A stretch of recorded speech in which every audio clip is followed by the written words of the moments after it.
c'est bon. Pour le réglage de l'outil selon l'axe Z, donc quand on va régler l'outil selon l'axe Z, on va donner deux paramètres.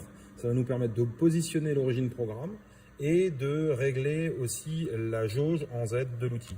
Alors, comment on va faire? On va venir ici tangenter la surface comme ça, venir en contact, faire un premier copeau. Ensuite, on va se décaler, prendre une passe inférieure à 0,5 mm, donc vers la gauche, et puis dresser, donc se déplacer sur X pour usiner une face. À ce moment-là, une fois qu'on aura dressé, on reviendra en arrière, sans bouger l'outil selon l'axe Z, et on prendra la cote qui nous permettra de faire notre réglage. Donc sur la machine, ce qui est à faire, déjà, c'est régler la vitesse de rotation en appuyant sur S et en saisissant une vitesse de rotation. Ici, on est dans de l'aluminium, on peut tourner éventuellement à 2000 tours minute.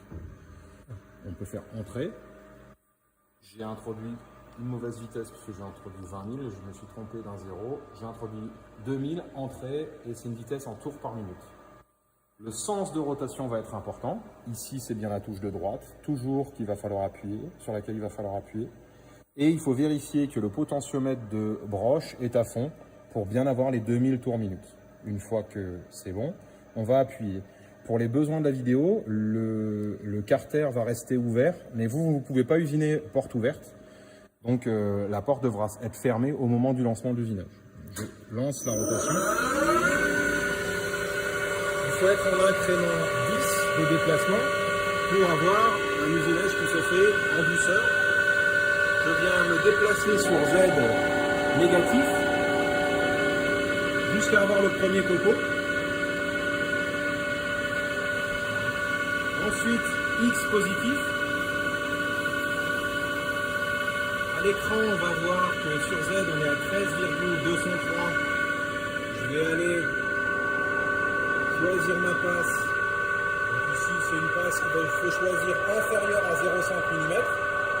Puis X négatif. Et là, je viens usiner la face, toujours en incrément 10. De manière constante, vous tournez la manivelle pour avoir une vitesse d'usinage à peu près similaire à celle que vous voyez sur la vidéo. Et impérativement, vous revenez avec un X positif sans avoir bougé votre axe Z entre temps. Je reviens à un X positif. Quand on est hors matière, on peut se mettre en incrément 100.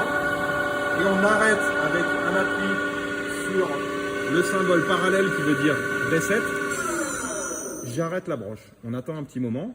Il y a un claquement qui fait qu'on a le droit ensuite d'ouvrir la porte. On ouvre la porte. On prend une jauge de profondeur. Et on vient mesurer la cote qu'on a entre la face avant de la pièce et la face avant du mandrin. Ici. Pas la face avant des morts, la face avant du mandrin. Je prends cette cote.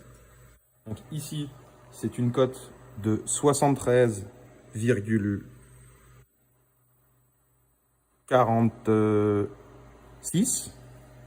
Donc 73,46. Pour le réglage, on va déjà indiquer que c'est l'outil 1 qu'on va régler. Donc on va appuyer sur T.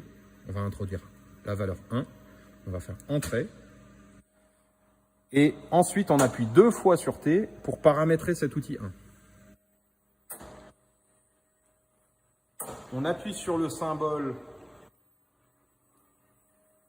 sur ce symbole pour introduire notre valeur de décalage de l'origine programme. Alors, on a mesuré ici, on a dit 73,46. Donc, on va introduire 73,46 ici. Et on fait entrée. Okay. Une fois qu'on a fait ça, il faut bien remettre l'axe Z à 0. Donc on appuie sur la touche Z, 0. Et là, on confond l'arête de coupe de notre outil sur la position de l'origine programme à l'instant où on a fait notre réglage. Et vérifiez bien que vous avez Z0 en haut. À tout moment maintenant, quand je viens me déplacer sur Z, je connais la position de l'outil dans mon repère origine programme.